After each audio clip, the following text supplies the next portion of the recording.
ព័ត៌មានទី1នេះគឺជាសេចក្តី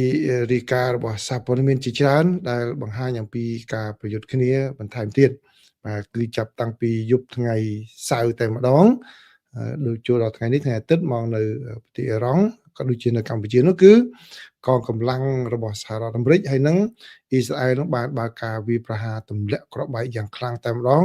ទៅលើប្រទេសអ៊ីរ៉ង់ដោយក្នុងនោះវារួមមានការវាយប្រហារទៅលើឃ្លាំងសាំងនៅជិតទីក្រុងតេហេរ៉ង់ហើយក្នុងខណៈពេលដែលមេដឹកនាំខាងយោធារបស់អ៊ីរ៉ង់ដែលគេហៅថាដូចជាមេដឹកនាំជាក់ស្ដែងឥឡូវនេះគឺនៅក្នុងប្រទេសអ៊ីរ៉ង់កំពុងតែជួបវិបត្តិមេដឹកនាំគឺបានបញ្ញាថានឹងបន្តសងសឹកវិប្រហាសងសឹកទៅលើសហរដ្ឋអាមេរិកនិងអ៊ីស្រាអែលឡើងវិញផងដែរបាទដោយលោកបានបញ្ជាក់ថាគឺសត្រូវរបស់ប្រទេសអ៊ីរ៉ង់នឹងសងតម្លៃយ៉ាងខ្ពស់ចំពោះការវាយប្រហារទៅលើប្រទេសអ៊ីរ៉ង់នាយករដ្ឋមន្ត្រីនៃប្រទេសអ៊ីស្រាអែលគឺលោក Benjamin Netanyahu បាននិយាយថាការវាយប្រហារទៅលើឃ្លាំងសាំងនេះគឺហាក់ដូចជាការវិប្រហារលើកទី1ហើយណាបើយើងបានសង្កេតឃើញដែលអ៊ីស្រាអែលសម្រេចវាប្រហារទៅលើហេដ្ឋារចនាសម្ព័ន្ធធម្មពលរបស់អ៊ីរ៉ង់ចាប់តាំងពីសហរដ្ឋអាមេរិកហើយនិងអ៊ីស្រាអែលបើកការវាប្រហារទៅលើប្រទេសអ៊ីរ៉ង់កាលពីសប្តាហ៍មុនហើយវាជាផ្នែកមួយនៃការដែល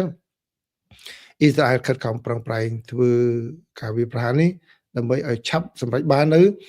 គោលដៅរបស់ខ្លួនដល់សំខាន់ជាច្រើនក្នុងការធ្វើយ៉ាងណាឲ្យរដ្ឋាភិបាលរបស់ប្រទេសអ៊ីរ៉ង់មានអស្ថិរភាពហើយធ្វើយ៉ាងណាឲ្យមានការផ្លាស់ប្ដូររបបដឹកនាំនៅក្នុងទីនោះយោធាអ៊ីស្រាអែលវិញក៏បាននិយាយថាពួកគេក៏បានវាប្រហារឃ្លាំងសាំងនេះដោយសារតែឃ្លាំងសាំងនឹងត្រូវបានគេប្រើប្រាស់ដោយពួកយោធាអ៊ីរ៉ង់ហើយកងកម្លាំងរបស់សហរដ្ឋអាមេរិកវិញក៏បានបង្កើនការវាយប្រហារទៅលើប្រទេសអ៊ីរ៉ង់ដែលសម្ដៅទៅលើគោលដៅយោធាជាច្រើនក្នុងនោះរួមមានកន្លែងកងឆ្មាំបដិវត្តរបស់ប្រទេសអ៊ីរ៉ង់ក៏ដូចជាប្រព័ន្ធការពារដែនអាកាសហើយនឹងទីតាំងសំខាន់ដែលប្រើប្រាស់សម្រាប់គោលដៅយោធាផងដែរនេះបើយោងតាមការបញ្ជាក់ឲ្យដឹងរបស់មន្ត្រីយោធាជាន់ខ្ពស់របស់សហរដ្ឋអាមេរិកមួយរូបដោយឡែកមេដឹកនាំ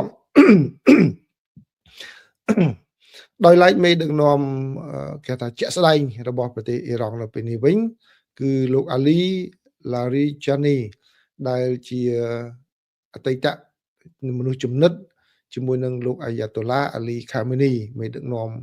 ជាន់ខ្ពស់ដែលបានស្លាប់បាត់បង់ជីវិតនោះបាននិយាយថាអ៊ីរ៉ង់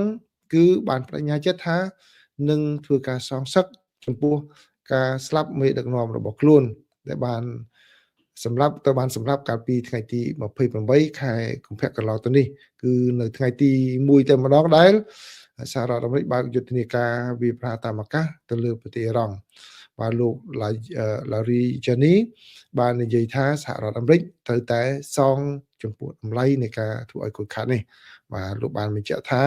គឺអាមេរិកត្រូវតែដឹងណាថាគឺពួកយើងនឹងមិនឲ្យខ្លួនទេប្រជាពលរដ្ឋរបស់យើងមេដឹកនាំរបស់យើងគឺឥឡូវនេះ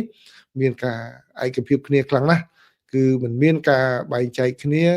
នៅក្នុងជួរថ្នាក់ដឹកនាំនិងប្រជាពលរដ្ឋរបស់យើងនៅក្នុងការប្រយុទ្ធប្រឆាំងជាមួយនឹងអ៊ីស្រាអែលហើយនិងអាមេរិកនោះទេបាទនេះគឺជាការបដិញ្ញាចិត្តរបស់ខាងមេដឹកនាំយោធារបស់ប្រទេសអ៊ីរ៉ង់ហើយដោយឡែករដ្ឋមន្ត្រីក្រសួងការពារជាតិរបស់អារ៉ាប៊ីសាអូឌីតវិញក៏បាននិយាយថាពួកគេក៏ស្ទាក់ចាប់បាន drone ចំនួន30គ្រឿងរបស់អ៊ីរ៉ង់បាទដែលបាញ់មកសម្ដៅរដ្ឋធានីនៃប្រទេសផងដែរគឺរដ្ឋធានីរីយ៉ាតបាទដែលបានបញ្ជាក់ឲ្យដឹងគឺក្រសួងបានបញ្ជាក់ឲ្យដឹងតាមបណ្ដាញសង្គម social media បាទនៅព្រឹកព្រលឹមថ្ងៃអាទិត្យនោះតែម្ដងបាទក៏ប៉ុន្តែគេមិនបានបញ្ជាក់ថាតើប្រទេសណាជាអ្នកវាយប្រហារនោះទេរីឯកងឆ្មាំបដិវត្តរបស់អ៊ីស្លាមវិញរបស់អ៊ីរ៉ង់វិញគឺបាននិយាយនៅក្នុងសេចក្តីថ្លែងការណ៍ថាគឺពួកគេវាយប្រហារនោះសំដៅតែទៅលើគោលដៅរបស់សហរដ្ឋអាមេរិកហើយនិងប្រទេសអ៊ីស្រាអែលប៉ុណ្ណោះទេបាទរួមមានទាំងទីកន្លែងនៅក្នុងទីក្រុង Haifa របស់ប្រទេសអ៊ីស្រាអែលហើយនិងបាទទីតាំង កងទ័ពជើងទឹករបស់សហរដ្ឋអាមេរិកផងដែរបាទមិនមែនកងទ័ពជើងទឹកសហរដ្ឋអាមេរិកគឺទីតាំងនៅក្នុងទីក្រុងឌូបៃបាទកន្លែងទ័ពជើងទឹកផងដែរបាទនេះគឺជាការរាយការណ៍របស់ខាងសារព័ត៌មាននានាពាក់ព័ន្ធជាមួយនឹងការចូលប្រយុទ្ធនៅក្នុងថ្ងៃទី3នេះសំទោសទី9នេះបាទពុនជាច្រឡំបាទហើយព័ត៌មានទី2នេះបាទគឺតកតងជាមួយនឹងទំនាក់ទំនងរវាងសហរដ្ឋអាមេរិកជាមួយនឹងប្រទេសចិនបាទបើយោងតាមសេចក្តីរាយការណ៍របស់សារព័ត៌មាននានាបានឲ្យដឹងថាគឺលោកវ៉ាងយីដែលជារដ្ឋមន្ត្រីក្រសួងការបរទេសរបស់ប្រទេសចិនបានថ្លែងថាសង្គ្រាមនៅក្នុងតំបន់មជ្ឈិមបូព៌ាគឺមិនគួរបានខាត់មានឡើងតទៅសោះបាទគឺប៉ុន្តែអ្វីដែលលោកបាននិយាយបាទជាជាងការថ្កោលទោសសហរដ្ឋអាមេរិកលោកបានគាត់និយាយថាមិនគួរកាត់ឡើងសោះបាទហើយតាមរយៈសន្និសីទសារព័ត៌មានដែលលោកបានថ្លែងនៅថ្ងៃអាទិត្យនេះគឺហាក់ដូចជាបង្ហាញនៅសម្ដីនឹងវោហាសាសដែលមានលក្ខណៈសម្របសម្រួលជាមួយនឹងសហរដ្ឋអាមេរិកគឺការថ្លែងនេះនៅមុនពេលដែលមានជំនួបកំពូលរវាងមេដឹកនាំប្រទេសចិនជាមួយនឹងមេដឹកនាំសហរដ្ឋអាមេរិកគឺលោក Donald Trump បាទលោកវ៉ាងបានបន្ថែមថាការផ្លាស់ប្ដូររបបហើយនឹងការដាក់គោលបំណងដែលសំខាន់របស់សហរដ្ឋអាមេរិកនោះបាទហើយនឹងអ៊ីស្រាអែលដែលធ្វើការវាយប្រហារទៅលើប្រទេសអ៊ីរ៉ង់នោះគឺជារឿងមួយដែលពិបាកនឹងមានការគ្រប់គ្រងពីប្រជាពលរដ្ឋណាស់បាទហើយលោកបាននិយាយថាគឺការដែលយើងប្រើកណ្ដាប់ដៃខ្លាំងមិនមែនមានន័យថាមានហេតុផលខ្លាំងខ្លានោះទេបាទពិភពលោកគឺមិនចង់ត្រឡប់ទៅការប្រើច្បាប់ព្រៃឡើងវិញនោះទេលោកបានថ្លែងបែបនេះនៅអមកិច្ចប្រជុំប្រចាំឆ្នាំរបស់ប្រទេសចិនរបស់សភាប្រជាជនចិនដែលជួបប្រជុំគ្នាដែលគេហៅថាជាការសម័យប្រជុំចំនួន2លើកនោះគឺដែលសម័យប្រជុំហ្នឹងគឺខ្ញុំធ្លាប់បានជម្រាបពីពេលមុនហើយគឺមានអ្នកការទូតកម្ពុជាមានមន្ត្រីក្រសួងការបរទេសហើយនិងសភាគេហ្នឹងគឺមកជួបប្រជុំគ្នាដើម្បីរៀបចំគោលនយោបាយរបស់ប្រទេសចិនក៏ដូចជាបាទថវិកាសម្រាប់ការចំណាយនានាផងដែរក៏ប៉ុន្តែអ្វីដែលអ្នកសារព័ត៌មានកត់សម្គាល់ទូទាំងសន្និសីទសារព័ត៌មានដែលលោកវ៉ាងយីបានថ្លែងហ្នឹងគឺលោកហាក់ដូចជាជៀសវាងមិនហ៊ានរិះគន់របស់មិនហ៊ានរិះគន់សហរដ្ឋអាមេរិកនោះទេបាទហើយជំនួសមកវិញគឺលោកវ៉ាងបែរជាសង្កត់ធ្ងន់ទៅលើជំហរដែលថាប្រទេសចិនគឺបញ្ញាយ៉ាងច្បាស់លាស់នៅក្នុងការគោរពនៅផលប្រយោជន៍គ្នាទៅវិញទៅមកបាទនៅក្នុងទំនាក់ទំនងរវាងចិនជាមួយនឹងសហរដ្ឋអាមេរិកបាទហើយការចរចានាពេលថ្មីនេះរវាងលោកស៊ីជាមួយនឹងលោកត្រាំ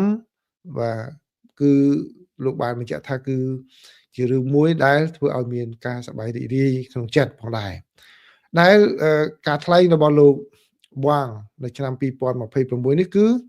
បាទជារឿងមួយដែលបង្ហាញខ្លាំងអំពីការផ្ដោតទៅលើទំនាក់ទំនងដ៏ធំលោកថាឆ្នាំ2026គឺជាឆ្នាំនៃទំនាក់ទំនងដ៏ធំតែម្ដងសម្រាប់ប្រទេសចិនហើយនិងសហរដ្ឋអាមេរិកហើយបានបញ្ជាក់ថាគឺភាគីទាំងពីរនេះគឺបានន័យថាគោរពគ្នាទៅវិញទៅមកដោយចិត្តស្មោះស្ម័គ្របាទនឹងសន្តិចិត្តតែម្ដងបាទគឺអ្វីដែលលោកវ៉ាងថ្លែងនៅពេលនេះគឺមានលក្ខណៈខុសគ្នាទាំងស្រុងតែម្ដងដែលសារព័ត៌មានគេថា it was a markedly different tone បាទគឺខុសគ្នាទាំងស្រុងតែម្ដងទៅនឹងសន្និសីទសារព័ត៌មានដែលលោកបានថ្លែងកាលពីឆ្នាំមុនដែលនៅក្នុងអំឡុងពេលសន្និសីទសារព័ត៌មានកាលពីឆ្នាំមុននោះគឺលោកវ៉ាងបានចោទប្រកាន់សហរដ្ឋអាមេរិកថា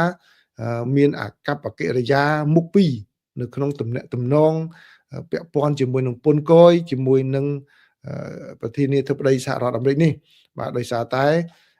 លោកប្រធានាធិបតី Donald Trump បានដាក់ពុនកយយ៉ាងខ្លាំងទៅលើទំនិញរបស់ប្រទេសចិនប៉ុន្តែនៅឆ្នាំនេះលោកវ៉ាងបែរជានិយាយថាគឺការណាដែលឈានចូលទៅដល់ការប្រឈមមុខគ្នាឬក៏ចំនួនជាមួយនឹងគ្នាគឺអាចនឹងធ្វើឲ្យពិភពលោកធ្លាក់ចុះផងដែរហើយដូច្នេះ គ្មានភាគីណាមួយដែលបាទអាចនឹងធ្វើជាគំរូទៅឲ្យភាគីណាមួយបាននោះទេបាទហើយគឺ អឺពីគឺគឺកាលពីខែមករាគឺសហរដ្ឋអាមេរិកបានធ្វើវិធានការមួយចំនួនបាទដែលអាចនឹងប៉ះពាល់នៅផលប្រយោជន៍របស់ចិនផងដែរបាទគឺមានការចាប់ខ្លួនលោកនីកូឡាម៉ាឌូរ៉ូបាទប្រធានាធិបតីនៃប្រទេសវេណេស៊ុយឡាបាទដែលជាសម្ព័ន្ធមិត្តជិតស្និទ្ធរបស់ប្រទេសចិនហើយនិងរុស្ស៊ីហើយនឹងនៅខែកុម្ភៈហ្នឹងគឺបានបើកការវាយប្រហារទៅលើប្រទេសអ៊ីរ៉ង់តែម្ដងដែលជាសម្ព័ន្ធមិត្តរបស់ចិនហើយជាអ្នកផ្គត់ផ្គង់ប្រេងដ៏សំខាន់ទៅដល់ប្រទេសចិនផងដែរបាទដូច្នេះគឺបើទោះបីជាមានរឿងរ៉ាវយ៉ាងនេះក៏ដោយហើយនឹងប៉ះពាល់ទៅដល់គេថាច្រកពាណិជ្ជកម្មអន្តរជាតិក៏ដោយក៏ចិនបាននិយាយហាក់ដូចជាសម្របសម្រួលជាមុនអញ្ចឹងជាសរុបមកវិញ គឺលោកត្រាំនឹងធ្វើដំណើរទៅប្រទេសចិនបំពេញទស្សនកិច្ចជាផ្លូវការបន្ទាប់ពីអាខានអស់ជាងមួយទសវត្សជិតមួយទសវត្សមកហើយនោះគឺលោកនឹងបំពេញទស្សនកិច្ចពីថ្ងៃទី31ខែមីនាទៅដល់ថ្ងៃទី2ខែមេសាបាទជិត10ឆ្នាំដែរពីព្រោះកាលពី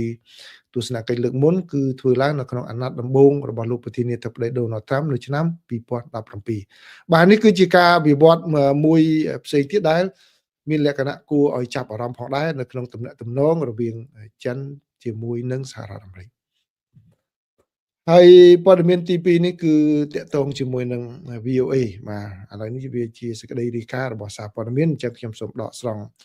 ពីសារព័ត៌មានមកជម្រាបជូនប្រិយមិត្តតែម្ដងអញ្ចឹងដូចដែលខ្ញុំបាននិយាយតាម Facebook ម្ដងដែរកាលពី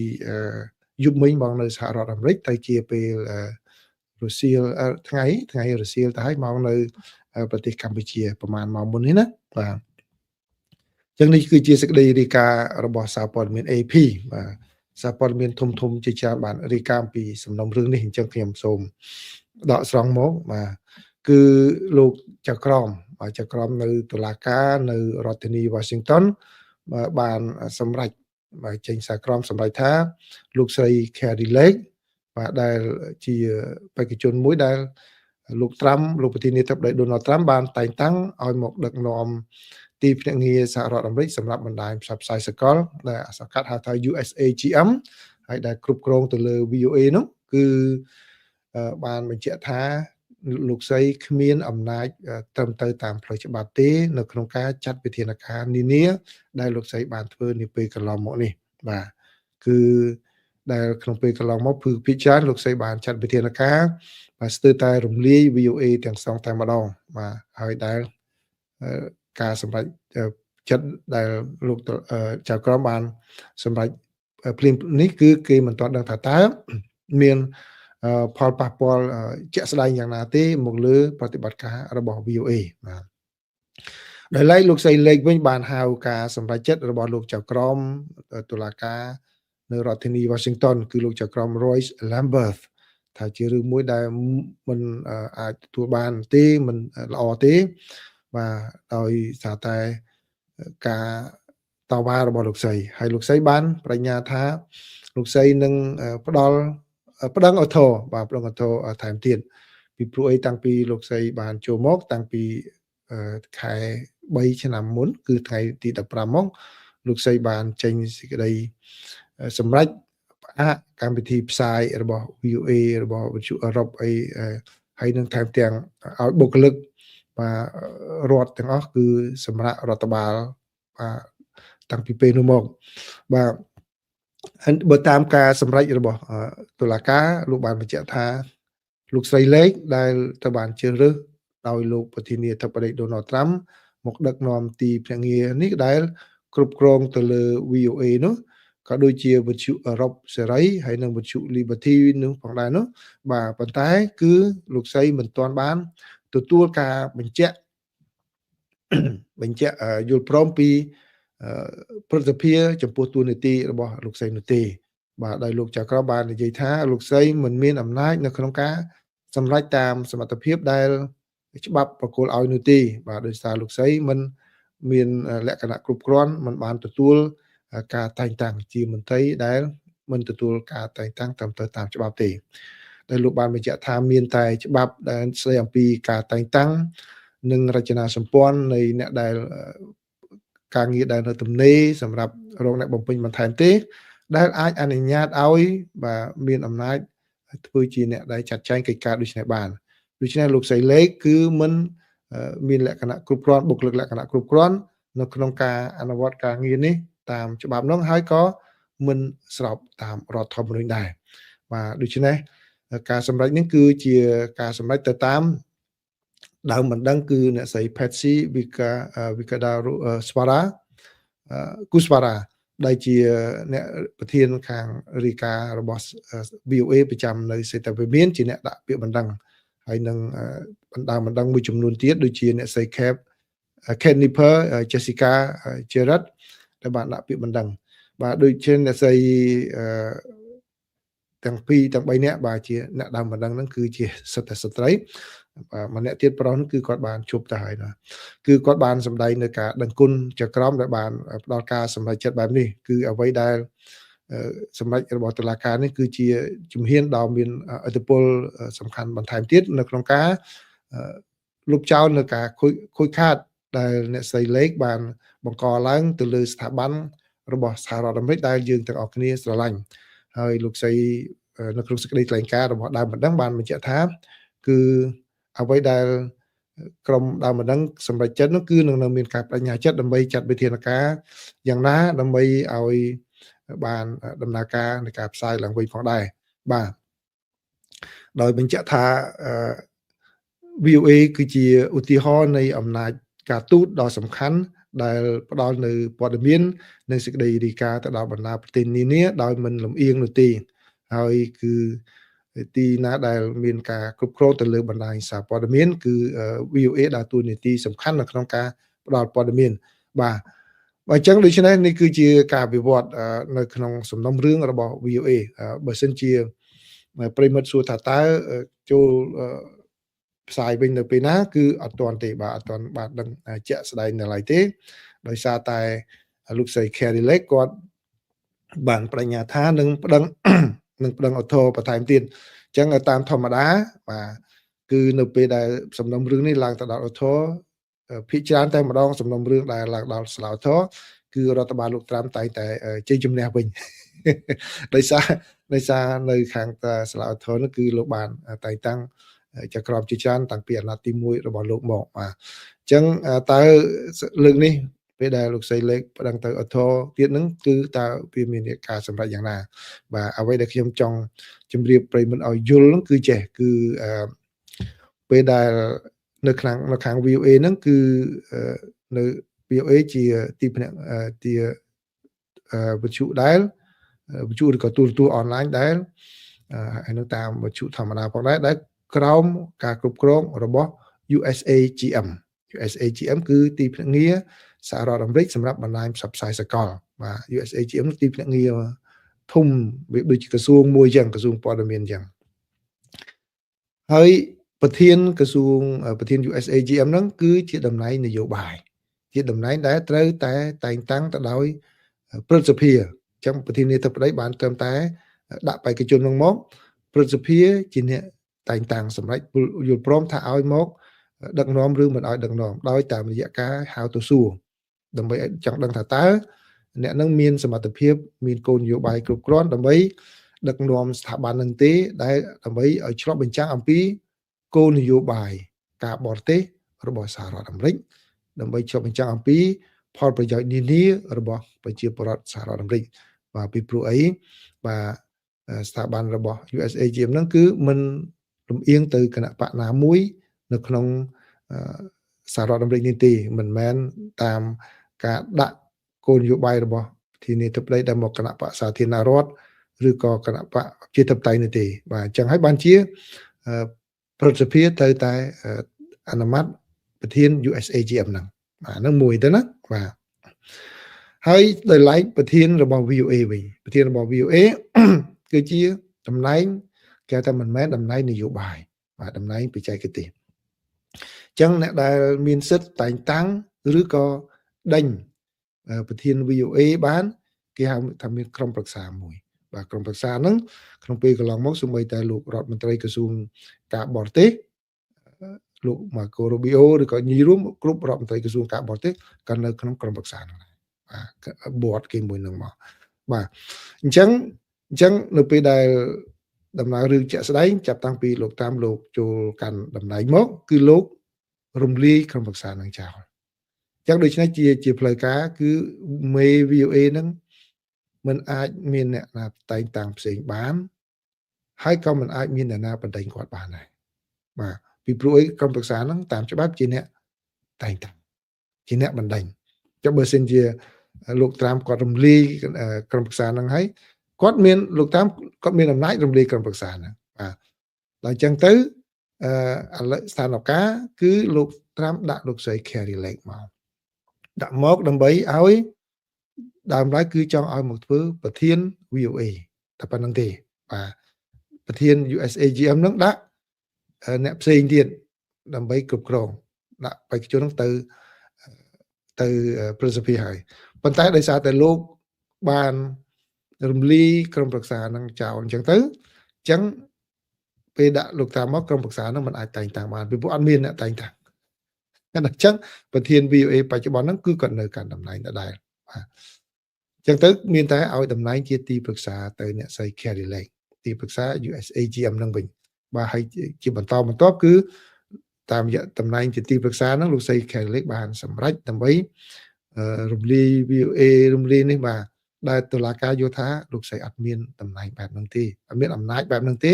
ដោយសារអត់មានការទទួលតែងតាំងជាផ្លូវការតាមផ្លូវច្បាប់ដែលមានចែងនៅក្នុងរដ្ឋធម្មនុញ្ញក្តីនៅក្នុងហេដ្ឋារចនាសម្ព័ន្ធតាមច្បាប់ស្តីអំពីការតែងតាំងជំនួសអ្នកដែលអស់តំណែងនឹងទេបាទដល់ពេលមិនត្រឹមតែជាទីប្រឹក្សាដែលគាត់សម្រេចការងារប្រជុំបុគ្គលិកផ្អាកការងារកាត់កម្មវិធីហ្នឹងគាត់ថែមទាំងបាន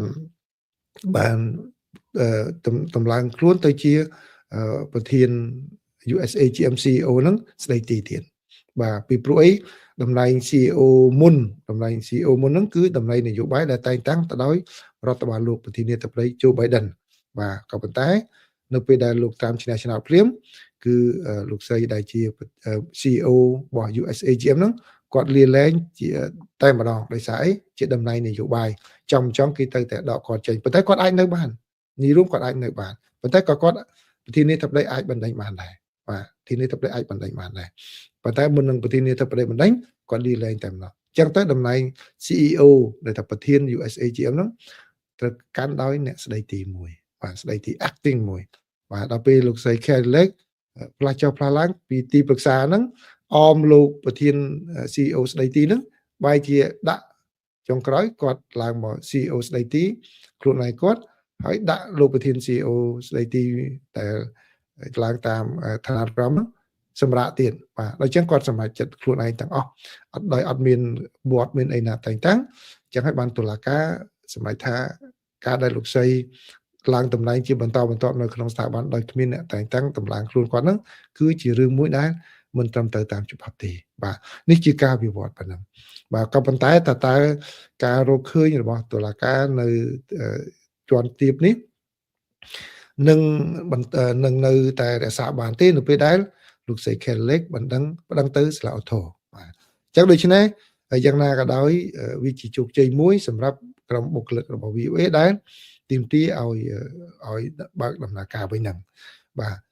ដំណើររឿងមួយទៀតគឺខាងសភាដែលមកតាំងពីគណៈបកទាំងពីរគឺទាំងគណៈបកសាធារណរដ្ឋនិងប្រជាធិបតេយ្យគឺបានអនុម័តថវិកាឲ្យមកខាង VOA ហ្នឹងគឺ$200 លានដែលតិចជាងមុនតែបន្តិចទេប្រហែលកាលលើកមុននោះគឺ200ជាងបន្តិចបាទឥឡូវហ្នឹងគឺ$200 លានសម្រាប់ដំណើរការងារហើយលោកប្រធានាធិបតីក៏បានចុះហត្ថលេខាឲ្យចាយថវិកានោះដែរប៉ុន្តែបែរជាអត់មានដំណើរការងាររបស់ VOA អញ្ចឹងដូច្នេះវាមានលក្ខណៈបតិកលាគ្នាស្មុគស្មាញនៅកន្លែងហ្នឹងអញ្ចឹងតើការសម្រេចបន្តទៀតយ៉ាងណាគឺមានតែប៉ុណ្្នឹងខ្ញុំសូមជូនបច្ចុប្បន្នភាពប៉ុណ្្នឹងឲ្យបានប្រិយមិត្តឲ្យដឹងហើយដោយដែលខ្ញុំបានជម្រាបក្នុងពេលកន្លងមកអញ្ចឹងគឺខ្ញុំយករឿងហ្នឹងមកជម្រាបដើម្បីកុំឲ្យមានការបកស្រាយខុស ដល់ពេលអញ្ចឹងមានអ្នកសួរថាតើដំណើររឿងហ្នឹងវាមានន័យយ៉ាងម៉េចជាក់ស្ដែងបាទប្រសិនបើការសម្រេចរបស់តុលាការឧទ្ធរណ៍នៅតែដដែលហ្នឹងគឺបានន័យថាបុគ្គលិកទាំងអស់ដែលទោះបីជាគាត់ឈប់ហើយក៏ដោយគាត់មានសិទ្ធិត្រឡប់មកវិញបើគាត់ចង់ឧទាហរណ៍គាត់បានទៅការងារកន្លែងផ្សេងក៏ដោយបាទគាត់មានសិទ្ធិអាចនឹងជ្រើសរើសបន្តនៅកន្លែងផ្សេងឬក៏គាត់ត្រឡប់មកធ្វើការនៅ VOA វិញបុគ្គលិកជាប់កិច្ចសន្យាបាទដែលត្រូវបានបញ្ឈប់ដោយអត់មានប្រាក់បៀវត្សតាំងពីដូចជាក្នុងខែ5ឆ្នាំមុនមកគឺអាចនឹងត្រឡប់មកធ្វើការវិញបាទបើសិនជាគាត់ចង់ត្រឡប់មកវិញបាទនេះគឺជាអត្ថន័យនៃការសម្រេចរបស់តុលាការនៅពេលនេះក៏ប៉ុន្តែដូចដែលខ្ញុំបានបញ្ជាក់មុននឹងទីអញ្ចឹងគឺតើមានការចេញឲ្យចូលធ្វើវិញឬក៏យ៉ាងណាអាស្រ័យទៅលើការដាក់ប្តឹងរបស់លោកស្រី Carrie Lake ពីព្រោះលោកស្រីគាត់មានការខឹងសម្មាខ្លាំងបាទនេះគឺជូនបច្ចុប្បន្នភាពប៉ុណ្ណឹងហើយបើមានអ្នកសួរថាចុះបើសិនជាចូលហើយតើពូនៅទេបងនៅទេបាទកម្មវិធីនេះបើសិនជាត្រឡប់ទៅ VOA វិញគឺទៅបញ្ចប់ជាស្ថាពរដែរពីព្រោះខ្ញុំបាននិយាយសន្យាជាមួយប្រិមត្តថាខ្ញុំមកធ្វើនេះគឺដើម្បីបន្តធ្វើបច្ចុប្បន្នភាពរក្សាជាមួយនឹងប្រិមិត្តនៅអ្វីដែល VOA ធ្លាប់ផ្សាយកន្លងមកប៉ុន្តែដល់បើសិនជាចូលវិញគឺអត់មានឱកាសនឹងមកធ្វើទៀតទេអញ្ចឹងដោយសារតែរវល់ការងារសម្រាប់ណា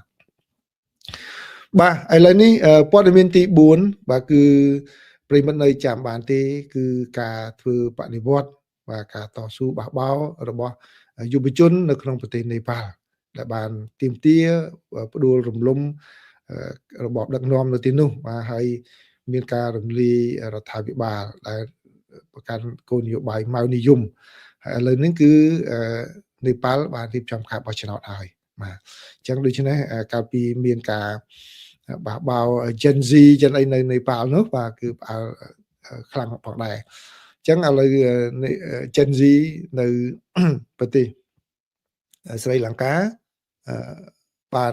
ដឹងហើយណាបានដឹងហើយគឺដូរពីអ្នកដឹកនាំមួយដែលពួកគេមិនពេញចិត្តទៅអ្នកដឹកនាំមួយទៀតដែលជាការតអំណាចតពូជពងវងតកូលអ្នកនយោបាយបាទឥឡូវនេះតើនៅក្នុងប្រទេសនេប៉ាល់យ៉ាងម៉េចបាទពីព្រោះពេលភ្លាមហ្នឹងឃើញមានការផ្អើលច្រើន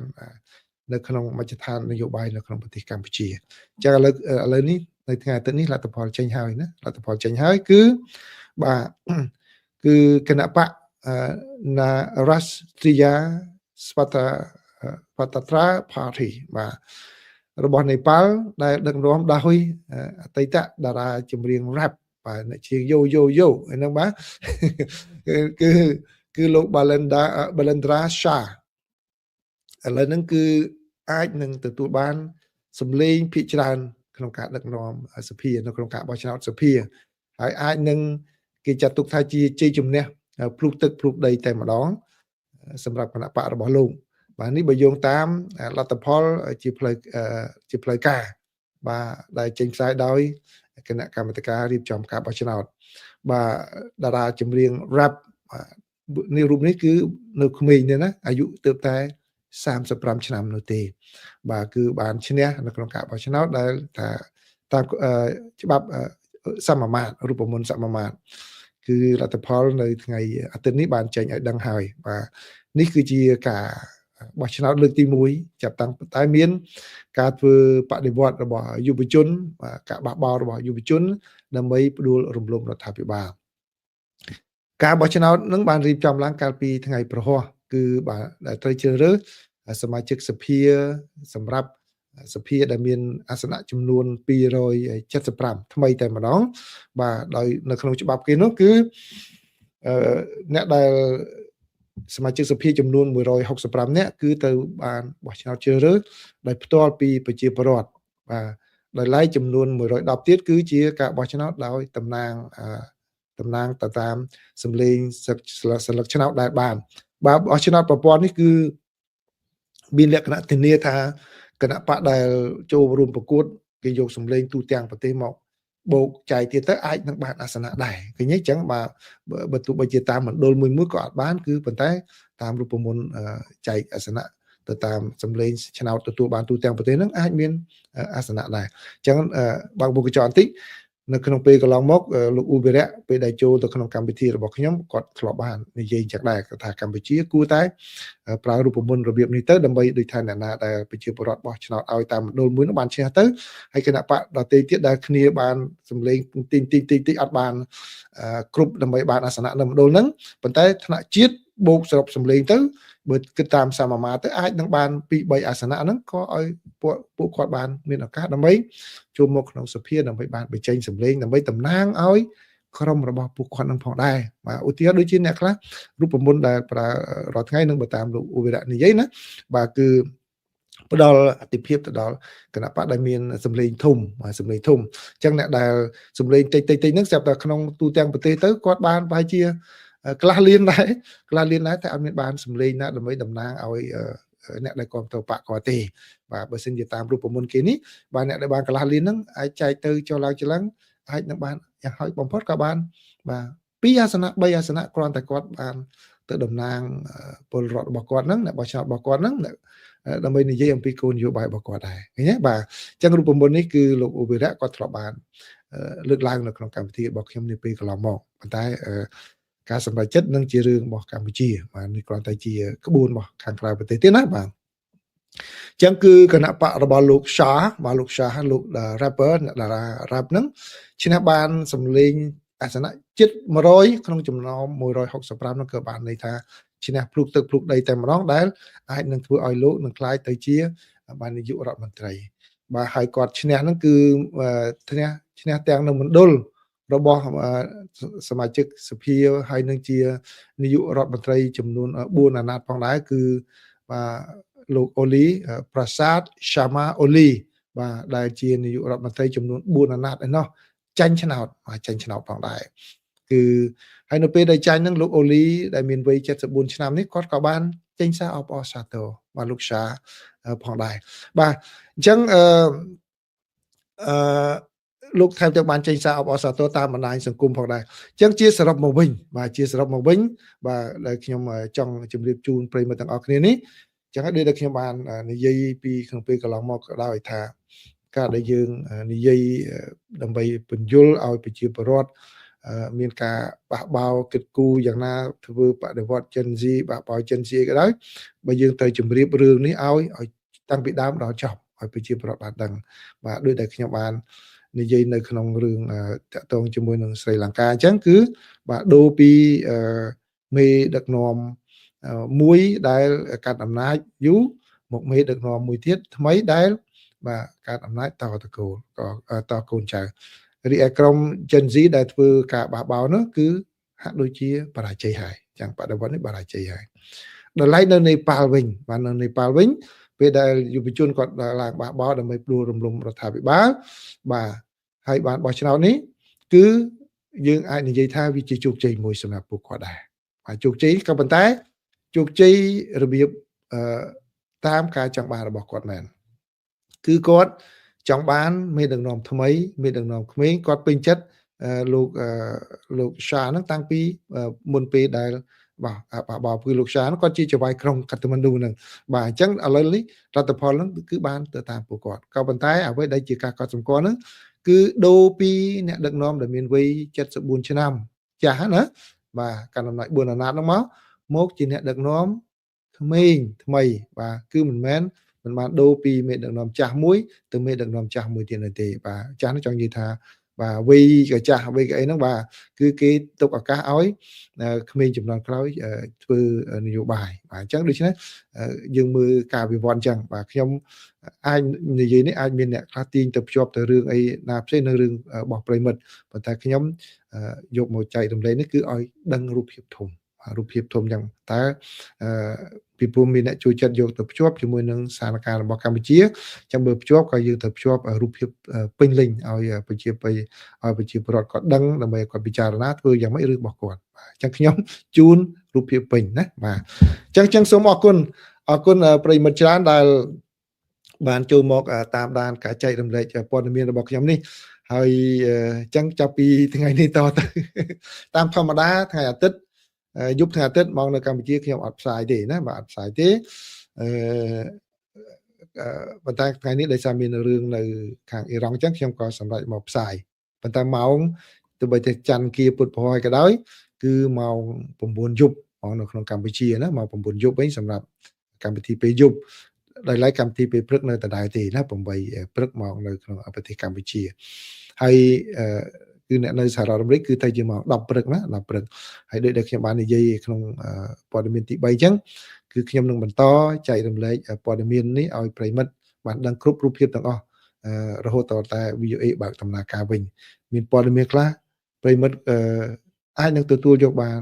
ព័ត៌មានខ្លះប្រិមិត្តមិនអាចទទួលយកបានបាទឬក៏ជំហរការបញ្ចេញទស្សនៈរបស់ខ្ញុំខ្លះប្រិមិត្តអាចទទួលយកបានប្រិមិត្តមិនអាចទទួលយកបានបាទទោះបីជាទទួលបានមិនបានអានឹងខ្ញុំមិនថាអីទេប៉ុន្តែគាត់ថាការបញ្ចេញមតិមួយចំនួនត្រូវមានភាពថ្លៃថ្នូរផងតែបើសិនជាចង់ទៅបញ្ចេញនៅខាងផ្ទាល់ខ្លួនរបស់ប្រិមិត្តធ្ងន់ធ្ងរយ៉ាងម៉េចនៅរឿងផ្សេងខ្ញុំមិនលូកលាន់ទេបាទជាសិទ្ធិនៃការបញ្ចេញមតិប៉ុន្តែបើចូលមកកន្លែងខ្ញុំនេះគឺសូម្បីនៅក្នុង Facebook ក៏ដោយបាទសូមបញ្ចេញមតិឲ្យការថ្លៃថ្នូរពីព្រោះដូចខ្ញុំអត់មានការលាក់លៀមទេគឺខ្ញុំថាបើចង់ចេះចូលមកចង់ចេះសូមអញ្ជើញចូលបាទបើចូលមកជេរគឺខ្ញុំអញ្ជើញឲ្យចេញហើយបាទខ្ញុំនិយាយតាំងពីដើមគឺខ្ញុំអត់មានត្រូវការ view like អីច្រើនអីទេគឺខ្ញុំនឹង block ចោលយ៉ាតែម្ដងបាទដោយអត់មានការយោគយល់ទេបាទពីបើសិនជាបញ្ចេញមតិរិះគន់អ្នកនយោបាយអីហ្នឹងចេញទៅអត់បញ្ហាទេខ្ញុំអនុញ្ញាតពីព្រោះជាសិទ្ធិការបញ្ចេញមតិប៉ុន្តែបើមកវិបហាដល់ខ្លួនខ្ញុំបាទខ្ញុំអត់ទុកឲ្យនៅទេបាទខ្ញុំអត់មានលាក់លៀមទេកុំនិយាយថាអ្នកកសែតអីមិនឲ្យគេបញ្ចេញមតិបាទ